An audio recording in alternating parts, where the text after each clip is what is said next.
Captain Daewon Kim stood in the cargo bay of the UEF Indomitable and watched his crew assemble. The message from Ambassador Han had arrived 6 hours ago. Every crew member had read the mission briefing. Every one of them knew the odds. Every single person had volunteered anyway. "Well," said Engineer Jiwoo Lee, scratching his gray beard, "this should be interesting." That was Jiwoo's way. The man had kept colony ships running with spare parts and prayers for 20 years. He treated every impossible problem the same way, with calm acceptance and creative solutions. "Interesting is one word for it," said Lieutenant Bo-Ram Choi. The young pilot was grinning, actually grinning. "I have run 200 simulator attempts, failed 197 times, but I found 3 approaches that might work." "Might." Daewon looked at her. 3 out of 200. Those are terrible odds." "Better than 0 out of 200, Bo-Ram replied cheerfully. "Besides, the simulator does not account for human creativity. It only calculates based on standard flight patterns. I do not fly standard." That was an understatement. Bo-Ram had once escaped a pirate ambush by flying through a debris field that destroyed 2 pursuing ships. She had received both a medal and a formal reprimand for reckless flying. She kept both on her wall. Dr. Hana Yoon practically bounced into the cargo bay. Her enthusiasm was visible. "I have been reading about the abyss for 3 straight hours," she said excitedly. "Do you know what kind of exotic physics we will observe? This is unprecedented. No one has ever survived long enough to gather meaningful data." "No one has survived at all," Commander Taeyang Park pointed out. The weapons officer looked up from his data pad. "I have been calculating failure points. The list is long." "How long?" Daewon asked. 47 critical systems that will likely fail, 12 probability cascades where 1 failure will trigger total mission collapse, and 5 scenarios where the ship breaks apart completely. Taeyang did not look worried despite these numbers. "I have also identified 23 potential interventions. If we time everything perfectly, our survival odds increase to approximately 8%. 8% is much better than 0.03%, said Medical Officer Soo Jin Nam. She entered carrying several equipment cases. "I have prepared for every medical emergency I can imagine, and several I hope never to see, including injuries that might exist in multiple time states simultaneously." "Is that possible?" Daewon asked. "According to the Abyss research, yes. Time flows strangely near the anomaly. Someone could be injured but also not injured yet, or injured in the past but healed in the present. My medical degree did not prepare me for this." Soo-Jin smiled grimly. "But we adapt. That was humanity's strength. Adaptation. Every person in this cargo bay represented that strength. They faced impossible odds with clear eyes and determination." Daewon looked at his crew. 6 people including himself. 6 humans who would attempt what 300 alien species considered suicide. The weight of that responsibility pressed on his shoulders, but he straightened under it rather than bowing. "Listen carefully," he said.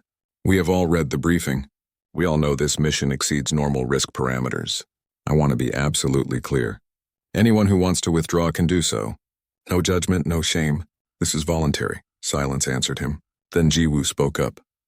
"Captain, with respect, we are not here because we misunderstand the danger. We are here because we understand it perfectly. The galaxy needs someone to try. We are that someone." The others nodded agreement. "Also," Bo-Ram added, "this is going to make an amazing story. If we survive, we will be famous. If we do not survive, we will be legendary. Either way, people will talk about this flight for centuries." "Your reasons for risking death concern me sometimes," Taeyang said to her. "I contain multitudes," Bo-Ram replied with a shrug. Daewon felt pride swell in his chest. This crew, his crew, ready to fly into hell because someone needed to try. "All right," he said. "Then let us prepare properly. Jiwoo, what modifications do we need?" The engineer pulled up holographic schematics of the Indomitable. "The ship is tough, but not tough enough for this. I propose reinforcing the hull with emergency bulkheads, creating redundant power systems, installing manual overrides for every critical function. If our computer systems fail, and they probably will, we need to run everything by hand." "How long will modifications take?"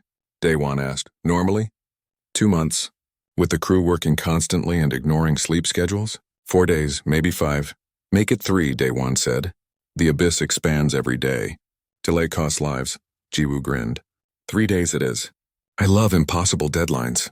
Tae-Yang stepped forward. I have been analyzing the gravitational patterns. We can use them. The abyss pulls everything toward the center.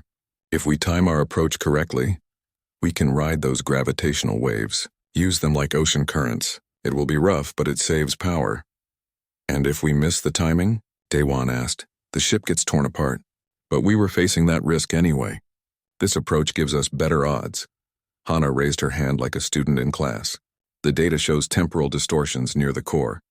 I have designed sensors that might, and I emphasize might, give us a few seconds warning. Enough time to adjust our approach, or at least enough time to brace for impact. Every second helps, Daewon acknowledged. Sujin, what do you need? The medical officer looked tired already. Time to study temporal injury patterns, medical supplies for conventional trauma, and probably luck. Lots of luck. We make our own luck, Daewon said. Boram, you mentioned 3 approaches that might work. Brief us. The pilot activated another hologram. It showed the abyss as a massive swirling darkness. Red markers indicated destroyed drones. Approach 1. Spiral entry using gravitational assists. Risky because one calculation error puts us into a crush zone. Approach 2. Straight line maximum thrust. Fast but uses too much fuel. We might not have enough to escape. Approach 3. Chaotic entry using random thrust bursts to confuse the gravitational patterns. Confuse gravity? Tae-Yang looked skeptical. Gravity is not intelligent. No, but it follows patterns, Boram explained. The abyss pulls according to mathematical rules. If we introduce chaos into our flight path, we might slip through gaps in those patterns, like running through raindrops without getting wet. Has anyone ever done that successfully? Daewon asked. No, but no one has tried. The aliens all calculated optimal paths. They used logic and mathematics. Then they failed. What if the optimal path is actually the chaotic one? What if the abyss expects ordered approaches and we should do the opposite? Daewon considered this. It violated every rule of navigation. Ships flew on precise vectors. Pilots avoided chaos. But humans had succeeded before by doing things wrong, by breaking rules that everyone else followed. We will practice all 3 approaches, he decided. Then choose based on real-time conditions. Flexibility keeps us alive. The next 3 days became a blur of activity. The crew worked around the clock. Jiwoo and his engineering team literally rebuilt portions of the ship. They welded new supports, installed backup systems, created manual controls for everything. Alien observers arrived on the 2nd day. Ships from a dozen species took up positions around the Indomitable's dock. They claimed to be there for support. Everyone knew they were there to watch humanity fail. Some were recording for historical archives.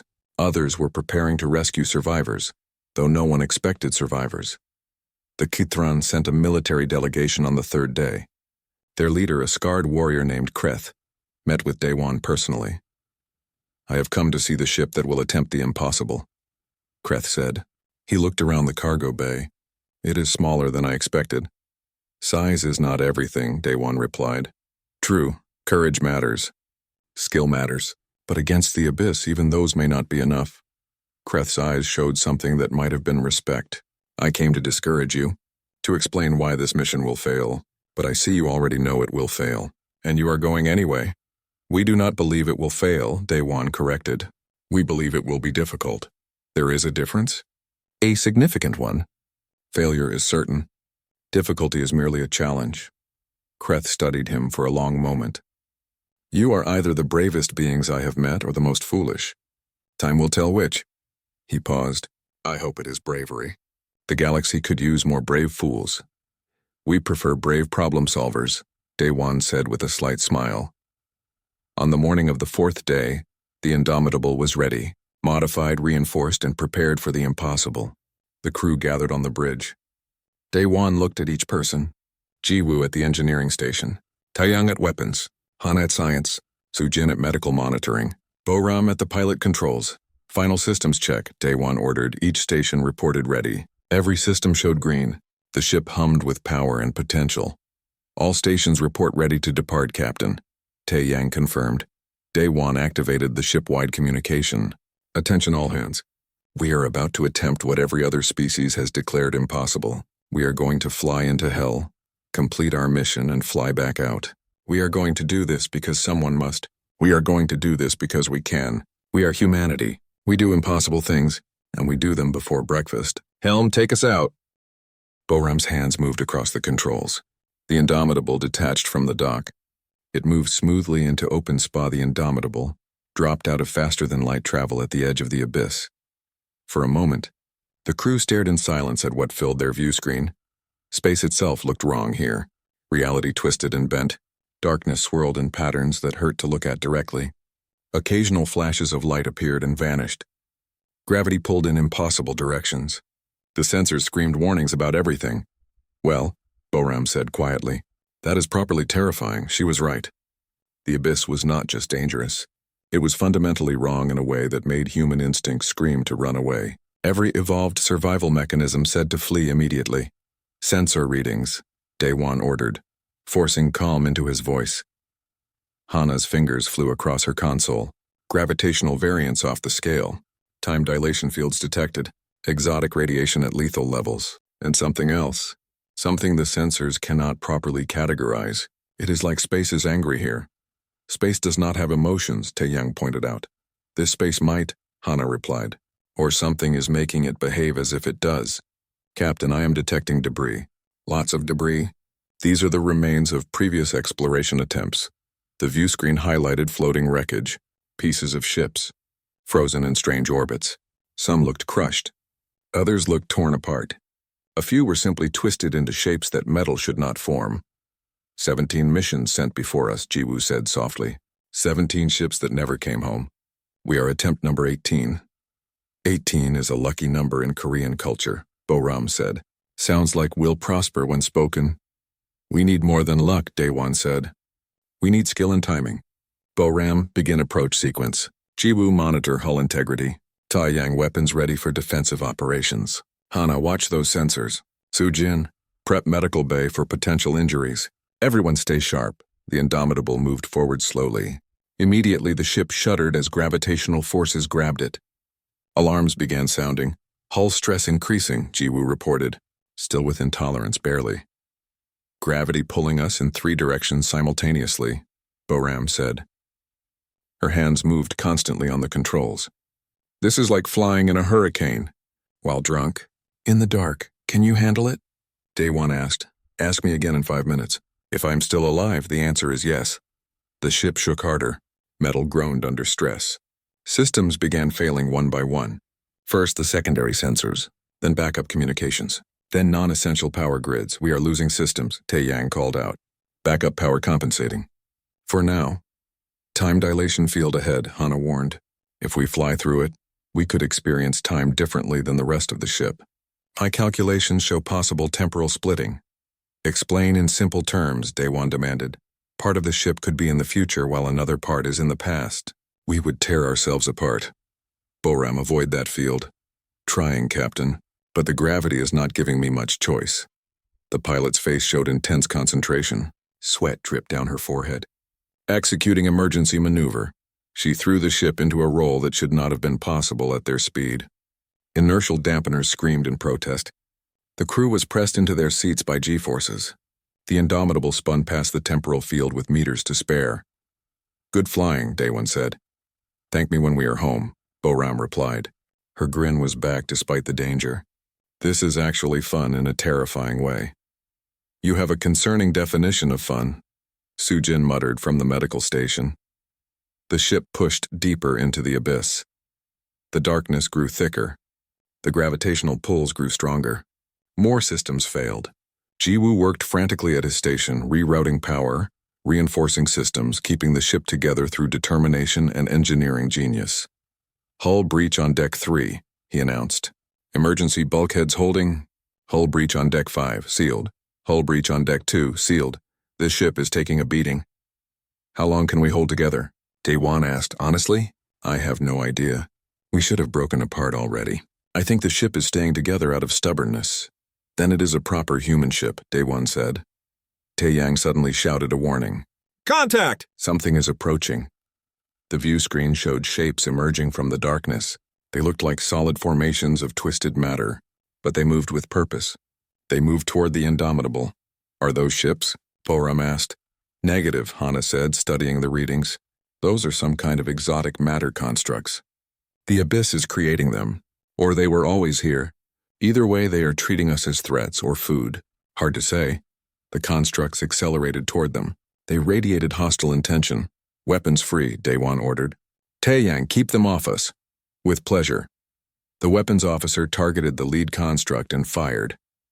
Energy beams lanced out, striking the formation. It shattered into smaller pieces, which immediately reformed and kept coming. That is not helpful. Try explosive rounds, Daewon suggested. Taeyang switched weapons. Missiles streaked out. They detonated among the constructs.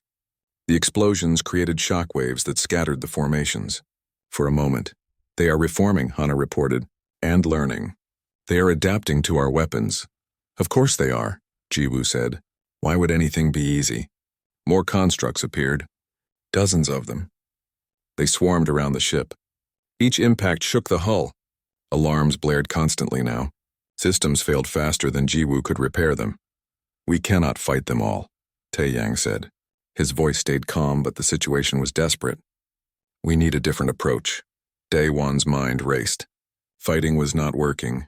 Running was not possible. They were trapped in a swarm of hostile exotic matter, while gravitational forces tried to crush them. 3 problems. They needed one solution. Boram, he said suddenly, can you fly us through the gravity currents? Use them to accelerate? Into them? That is suicide. We are already facing suicide.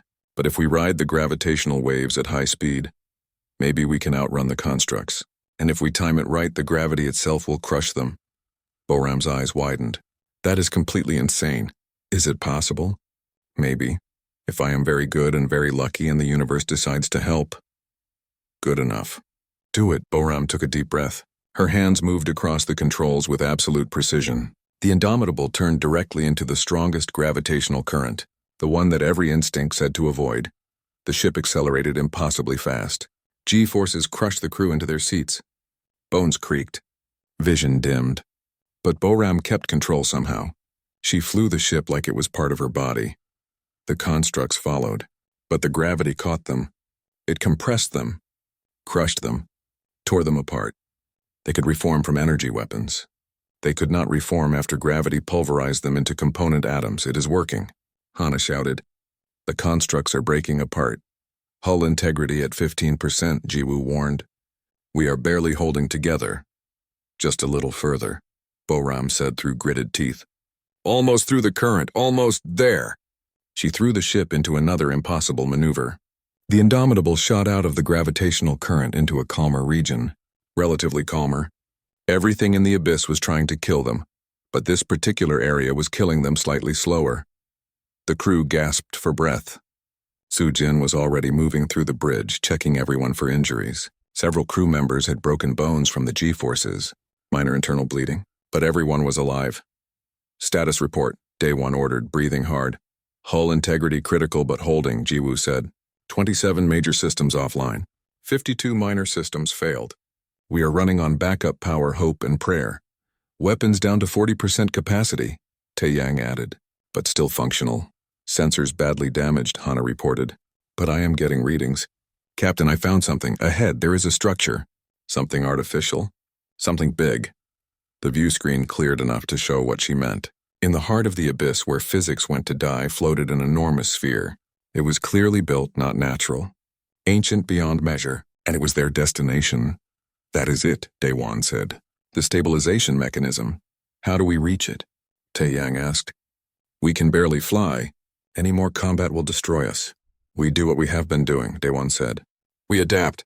Jiwoo, can you give me more power? From where? We are running on fumes. Then burn the furniture. Burn the emergency supplies. Burn anything that generates power. We are so close. We just need one more push, Jiwoo nodded. One more push, right, give me 5 minutes. Those 5 minutes felt like hours. The crew worked frantically. Jiwoo rerouted every available power source. Boram plotted the final approach. Taeyang prepared their remaining weapons. Hana studied the sphere, trying to understand what they would face. Sujin moved among them, treating injuries, providing stimulants to keep everyone alert, offering words of encouragement. Ready? Jiwoo finally announced. I have power for one final acceleration. After that, we are coasting. One is all we need, Daewon said. Boram, take us in. Final approach, Boram confirmed. If this works, I am demanding a medal. If this works, I am recommending you for promotion, Day One replied. The Indomitable surged forward. Power flooded the engines. The ship accelerated toward the ancient sphere. More constructs appeared, but Tae-Yang. The Indomitable tumbled through the interior of the ancient sphere. Emergency systems fought to stabilize the ship. Metal groaned and sparked. Finally, Boram managed to fire maneuvering thrusters. The ship slowed, then stopped, floating in the vast chamber. For a moment, no one spoke. They were too busy breathing and being grateful to be alive. Then Hana broke the silence with a sound of pure joy. We made it. We actually made it. Let us not celebrate until we confirm we can leave, Tae-Yang said practically. But even he looked relieved. Day One unbuckled from his seat. His ribs hurt from the crash. His head throbbed. But they were inside. They had reached the core. Damage report. Jiwoo's fingers moved across his cracked console. Where do I start? Hull breached in 47 locations. Main engines offline. Faster-than-light drive destroyed. Life support running at 60%. We have atmosphere for maybe 72 hours. Weapons down to 10%. Communications are spotty at best. Can you get us flying again? Flying? Maybe. Flying fast enough to escape through the abyss we just survived? Not likely. Jiwoo looked grim. We crashed our way in. We cannot crash our way out. Silence fell over the bridge. The reality of their situation became clear. They had succeeded in reaching the core, but they might have trapped themselves in the process. Their ship was barely functional. Escape might be impossible. Then we complete the mission, Day One said firmly. If we are trapped here anyway, we make it count. We activate the stabilization mechanism. We save the galaxy. That is why we came. Agreed, Sujin said. We knew this was likely one way from the start. Let us make our sacrifice meaningful. I am not ready to accept that we die here, Boram objected. I still have that date with the bartender on Nexus Prime. I promised I would tell him about this mission. First, survive the mission, Tae-Yang suggested. Then worry about dates. Day One looked at the view screen. It showed the interior of the sphere. The chamber was enormous. The walls were covered in technology that hurt to look at, patterns that shifted and changed, symbols that seemed to have meaning but no human language could describe them. At the center of it all stood a tower, massive, ancient, pulsing with barely contained energy. That must be the stabilization mechanism, Hana said. She was already scanning it with their damaged sensors. It is incredible. The power readings are off the scale. This thing could stabilize the abyss easily, or destroy half the galaxy if we activate it wrong. Comforting, Jiwoo muttered. We need to examine it up close, Day One decided. Hana, Boram, you are with me. We will take a shuttle to the tower. Tae-Yang, Jiwoo, Sujin stay with the ship. Make repairs where possible. Prepare for immediate departure if we can. The team suited up in protective gear. The atmosphere inside the sphere was breathable but full of exotic radiation. Without suits, they would die in minutes. Even with suits, exposure was limited. The shuttle undocked from the Indomitable. Boram piloted it carefully toward the tower. As they approached, details became clear. The tower was even larger than it appeared from a distance. Kilometers tall, covered in mechanisms that defied understanding. Landing pad ahead, Boram announced. She set the shuttle down gently on a platform that looked like it had been waiting millions of years for visitors. The three humans stepped out onto alien metal. Their boots echoed in the vast emptiness. The tower loomed above them. Power hummed through the structure. It felt alive somehow. There is an entrance, Hana said, pointing. A doorway stood open.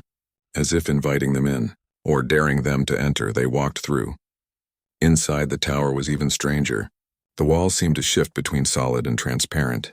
Lights moved in patterns that almost made sense. And everywhere, inscriptions covered every surface. Can you read any of this? Day One asked Hana. No, but I am recording everything.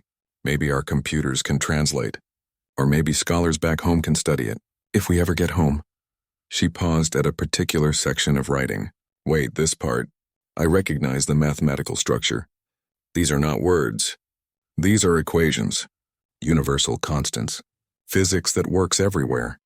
So the builders wanted to be understood? Eventually. By someone smart enough to reach this place.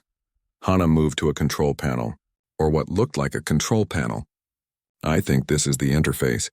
These symbols might be instructions. Daewon studied the panel. Dozens of symbols. Maybe controls. Maybe art. Impossible to know without testing. What happens if you press something wrong? Best case, nothing. Worst case? We explode. Middle case? We activate something we do not understand. Those are all terrible options. Welcome to xenoarchaeology, Hannah said cheerfully. Every discovery is potentially lethal. Boram walked around the room. She found something interesting. A holographic display. It activated when she approached. The display showed the abyss, and inside the abyss a small dot. That was them. The display also showed the galaxy. And spreading through the galaxy, the corruption caused by the abyss. Whole sectors dying. But the display showed something else. Another option. A second image appeared. In this one, the abyss was contained, stable, not destroyed but controlled. The galaxy was safe. This is showing us the choice, Boram realized. Stabilize the abyss or do nothing and watch it consume everything. Not much of a choice, Day One said. Then a third image appeared. This one showed the tower glowing with power. Energy flooding out. Technology advancing, knowledge spreading. But the image also showed domination. Control. One species ruling all others through superior technology. Oh, Hannah breathed. This is not just about stabilization. The mechanism offers power. Whoever activates it can take the technology for themselves. The builders left a choice. Save everyone, or save yourself and rule everyone. Day One stared at the three images. The choice crystallized. Do nothing and die, probably along with the galaxy. Stabilize the abyss and save everyone. Or take the power and make humanity the dominant force in galactic history. We should discuss this with the others, Boram said quietly. They returned to the Indomitable. The full crew gathered in the damaged bridge. Day One explained what they had found. The choice that lay before them. So we can become gods, Jiwoo said slowly. Or we can be heroes. God sounds better, Boram joked. But her expression showed she did not mean it. We came here to save lives, Sujin said. Taking power for ourselves contradicts that mission. Does it? Tae Yang asked. Playing devil's advocate, with that technology, humanity could protect the galaxy better than the Council ever has. We could prevent future disasters. We could bring order. We could become tyrants, Sujin countered. Power corrupts. Even good intentions. The galaxy feared us taking this mission, Hannah added. Some species expected us to fail. Others feared we might succeed and demand reward. If we take the power, we prove their fears right. We confirm that humans are dangerous. We are dangerous, Boram pointed out. We just flew through an anomaly that killed 17 previous attempts. We crashed through an ancient door. We do dangerous things.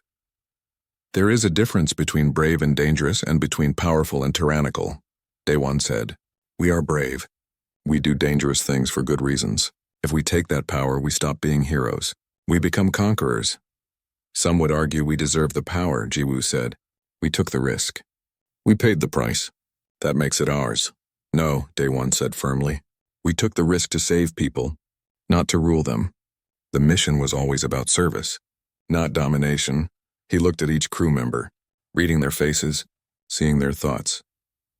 Let me ask a different question, he continued. What kind of humans do we want to be? What do we want humanity to represent? Strength? Yes, courage, always, but also compassion. Service. The willingness to help without demanding reward. If we take that power, we might save the galaxy, but we lose ourselves in the process. The captain is right, Sujin said. We came here to prove humanity's worth. Taking the power would prove we are exactly what the galaxy fears. Strong but selfish. I agree, Hannah added. The knowledge gained from studying this place is reward enough. We do not need to rule the galaxy to benefit from this mission. Tae Yang nodded slowly, a logical argument. Power brings responsibility. Responsibility at that scale would consume us. Better to remain ourselves. Plus, Boram said, if we return as heroes instead of conquerors, that bartender will definitely go on a date with me. I am thinking long-term. Despite the tension, several crew members smiled. Jiwoo sighed. So we are agreed? We activate the stabilization. We save everyone. We get nothing except survival and bragging rights. We get to remain human, Day One corrected. That is everything. The vote was unanimous. 6 humans choosing service over power, compassion over domination. It was perhaps the most human decision possible. Given godlike power, they chose to remain mortal. They returned to the tower. This time all 6 of them. Together they approached the control panel. Hana had worked out the basics. The sequence that would activate stabilization. It was surprisingly simple once you understood the mathematics. Ready? Taewon asked. Everyone nodded. Then let us finish this. He reached out and pressed the symbols in sequence. The tower exploded with light. Not destructive, creative. Power flooded through ancient channels. The abyss responded immediately. The gravitational chaos began to calm. The grand chamber of the Galactic Council buzzed with nervous energy. 300 different alien species filled the massive room on Nexus Prime Station. Some floated in special atmosphere bubbles. Others stood on platforms adjusted to their gravity needs. The newest members sat in the smallest pod at the back corner. That was where the humans waited. Ambassador Kyung-Soo Han straightened his uniform and watched the council speaker float to the center platform. The speaker was a Vexian, a being made of pure light patterns. When it spoke, translators rendered the words into every known language. Honored members, the speaker began. We face a crisis unlike any in galactic history. The abyss of broken light is expanding. It has already consumed 7 star systems. Our best scientists predict it will destroy half the galaxy within 200 cycles.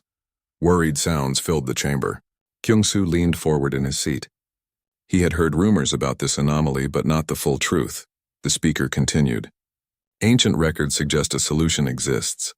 At the heart of the abyss lies a stabilization mechanism, built by a civilization that vanished 10 million years ago. If we can reach it and activate it, we can stop the expansion. We can save billions of lives, hope sparked in the chamber. Then the speaker added the terrible detail. However, reaching the core requires traveling through gravitational forces strong enough to crush most ships into atoms. The space inside twists and tears. Time flows differently. Matter breaks apart. Radiation levels would kill most species instantly. We have lost 17 exploration drones. Not one transmitted back useful data. The hope died as quickly as it had appeared. We need volunteers, the speaker said. A crew willing to attempt what our best scientists call a suicide mission. Silence fell across the chamber like a heavy blanket. The Cathron ambassador stood first. The Cathron were warriors, proud of their military strength. Their empire controlled more territory than any other species. The ambassador was tall and covered in dark scales that gleamed under the lights. The Cathron Empire must decline, the ambassador announced. We have run the calculations. The survival probability is 0.03%. We will not waste our finest warriors on an impossible task. We will instead prepare evacuation fleets. One by one, other species stood and refused. The Vexian collective said their dimensional mathematics proved the mission was impossible. The crystalline assembly said their ships could not withstand the stress. The methane breathers said the radiation would corrupt their neural patterns. 27 species declined the mission. The chamber grew heavy with despair. Some delegates openly discussed which sectors to evacuate first. Others calculated how many refugees their worlds could accept. The galaxy was preparing to surrender huge portions of space to destruction. Kyung-Soo looked at the datapad in his hands. He had read the mission briefing 17 times. Each time the numbers looked worse. The mission was genuinely impossible by any reasonable calculation. His own scientists back on Earth had confirmed it. No ship should survive. No crew should return. But something bothered him about how quickly everyone gave up. The galaxy had thousands of years of advanced technology. Surely someone could find a way, unless they were all too afraid to try. He thought about humanity's history. Every major achievement had seemed impossible at first. Flying seemed impossible until humans built airplanes. Space travel seemed impossible until humans built rockets. Colonizing other worlds seemed impossible until humans did it anyway. Humans had a gift for doing impossible things. Maybe because they were too stubborn to accept that something could not be done. Or maybe because being the newest species in the galaxy meant they had less to lose. Or maybe humans were just crazy enough to try. Kyung-Soo stood up. The movement caught attention because no one expected anything from the human delegation. Humans had only joined the council 5 years ago. Most species still saw them as primitive newcomers barely capable of faster-than-light travel. The human delegation wishes to speak, Kyung-Soo said clearly. Surprised murmurs rippled through the chamber. The Cathron ambassador actually laughed, a sound like grinding rocks. With respect, ambassador, the speaker said carefully. This is not a matter for junior species. The mission requires advanced technology and centuries of spacefaring experience. Exactly why you should let us try, Kyung-soo replied. Every advanced species has refused. Perhaps what this mission needs is not advanced technology. Perhaps it needs fresh thinking. Fresh thinking will not save you from being crushed by gravity, the Cathron ambassador said with amusement in his voice. Maybe not, Kyung-soo agreed, but old thinking has not found a solution either. You have all calculated the odds. You have all determined it cannot be done. We heard your numbers. We respect your mathematics, but humanity volunteers for this mission. Actual laughter broke out in parts of the chamber. Some delegates looked horrified. Others looked confused. A few looked interested. The speaker floated closer to the human pod. Ambassador Han, do you understand what you are proposing? This is not exploration. This is not research. By all calculations, any ship sent into the abyss will be destroyed. Any crew will die. We understand, Kyung-soo said. We have read all the data. We know the risks. Then why volunteer for certain death? The Vexian Collective representative asked. Its light patterns showed genuine confusion. What logic supports this decision? Kyung-soo smiled. Logic does not support it. That is precisely the point. You have all used logic to determine this cannot be done. Humans are very good at doing things logic says are impossible. We flew in machines heavier than air. We left our birth planet before we properly understood the physics involved. We survived extinction events on our own world through nothing but determination and creativity. When faced with impossible odds, humans do not calculate the probability of success. We ask a different question. We ask, how can we make it possible? The chamber fell silent again, but this silence felt different, thoughtful rather than despairing. The United Earth Fleet has a ship, Kyung-soo continued. The UEF Indomitable. We have a crew willing to attempt this mission. We have engineers who specialize in making broken things work. We have pilots who think gravity is merely a suggestion. We have scientists excited about studying something that kills everyone else. Give us the coordinates. Give us the technical data. Then step back and let humanity show you what we do best. And what is that? The speaker asked quietly. We do impossible things, Kyung-soo said. We do them before breakfast. A long moment passed. Then the speaker's light patterns shifted into what humans had learned to recognize as approval. Very well, Ambassador Han. The Council accepts humanity's volunteer service. You will receive all available data on the abyss. We will provide support resources. We will monitor your progress. And we will remember your courage even when... The speaker paused. We will remember your courage. The Cathron ambassador stood again. I will also watch, Ambassador Han. When your ship is destroyed, as it surely will be, the Cathron will compose songs about human bravery. And human foolishness, Kyung-soo looked directly at the Cathron. When we succeed, as we surely will, I expect those songs to acknowledge human capability. Not just our willingness to try, but our ability to achieve. He sat down. His hands were shaking slightly, hidden beneath the desk. He had just volunteered humanity for a suicide mission. He had committed some of Earth's best people to near certain death. But he had also given humanity a chance to prove itself to the entire galaxy. Back on Earth, the message would already be transmitting. Captain Daewon Kim would be receiving the mission parameters. The crew of the Indomitable would be preparing to do what 300 other species had declared impossible. Kyung-soo hoped he had made the right choice. But more than that, he hoped the crew would forgive him for volunteering them for this insanity. Then again, knowing the crew, they would probably thank him for the opportunity. That was humanity in a single thought.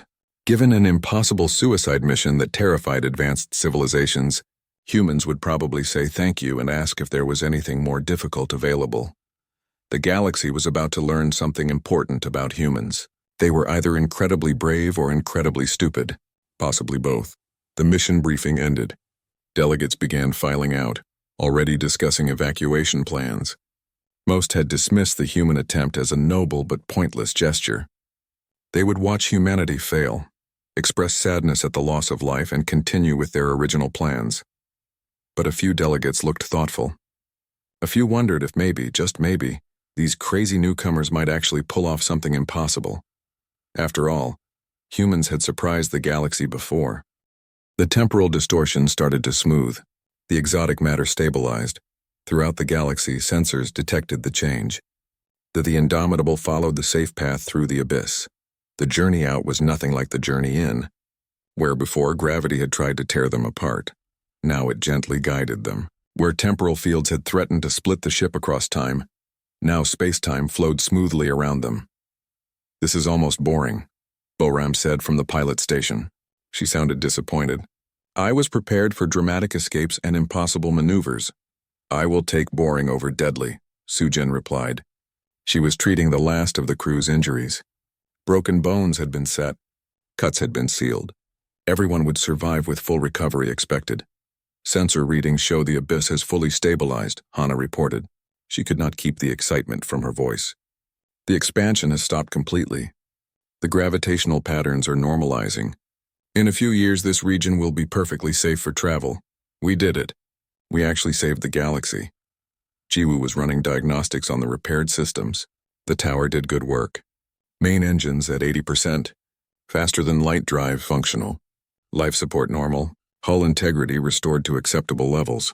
"We are not pretty, but we will make it home." "How long until we clear the abyss?" Daewon asked. "At current speed, 4 hours," Boram answered. "Then another 6 hours to reach Nexus Prime. We should arrive in about 10 hours total." 10 hours. Daewon let that sink in. In 10 hours they would be home, safe, mission accomplished. He should feel relieved, triumphant. Instead, he felt exhausted. The adrenaline was wearing off. The reality of what they had survived was settling in. They had flown into certain death and emerged alive. "That took a toll on the mind and body," Captain Taeyang said. "We are receiving transmissions. Many transmissions. Every ship in the area is trying to contact us." "On screen," Daewon ordered. The view screen filled with communication requests. Dozens of them. Ships from every major species. News organizations. The Galactic Council. Everyone wanted to know what happened. "Should I answer?" Taeyang asked. "Not yet," Daewon decided. "Let them wonder a bit longer. We will make our report to the Council directly. No need to repeat ourselves 40 times. But then a specific transmission caught his attention. Ambassador Kyung-Soo Han was calling from Nexus Prime. That one he would take. "Put Ambassador Han through," Daewon said. The ambassador's face appeared. He looked like he had not slept in days. Worry lined his features. But when he saw Daewon, relief flooded across his expression. "Captain Kim," Kyung-Soo said, his voice thick with emotion. "You are alive. Your crew?" "All alive, Ambassador. Injured but recovering. And the mission is complete. The abyss is stable. The galaxy is safe." Kyung-Soo closed his eyes for a moment. When he opened them again, they were wet. "I have been watching the sensors. When the abyss began stabilizing, I knew you had succeeded. But I needed to see you. To know for certain." He paused. "I sent you on what everyone called a suicide mission. If you had died, that would have been my responsibility. My choice." "With respect, Ambassador, it was our choice," Daewon replied. "Every member of this crew volunteered. We knew the risks. We accepted them. You gave us the opportunity to prove what humanity could do. Thank you for that. You proved more than capability, Captain. You proved character. The Galactic Council has been monitoring everything. They saw your ship crash through the entrance. They detected the power readings from the tower. They know you had a choice. Stabilize the abyss or take the power for humanity. How do they know that? The Council has studied the ancient builders for millennia. They knew about the choice. That is why so many species refused the mission, not just because of the danger. Because of the temptation. They feared what taking that power would mean. Who could resist becoming a god? We could, Daewon said simply. We did. We chose service over power. We always would, Kyung-Soo smiled. Pride evident in his expression. The galaxy is learning that about humanity. You are dangerous. You do impossible things, but you do them for the right reasons. That makes you valuable allies rather than threats. You have changed how every species views us. Good, Daewon said. We came here to help. That is what humans do. They talked for a few more minutes. Then Daewon ended the transmission. The crew needed rest. Celebration could wait until they were safely docked. The Indomitable continued on the safe path, slowly but steadily moving away from the abyss. Behind them, observer ships maintained distance, watching, waiting. Captain, Hana said suddenly, I am detecting something. Ships approaching our position, fast. Hostile, Taeyang asked, immediately alert. No, these are Kathran military vessels. 3 of them. They are not powering weapons, she paused.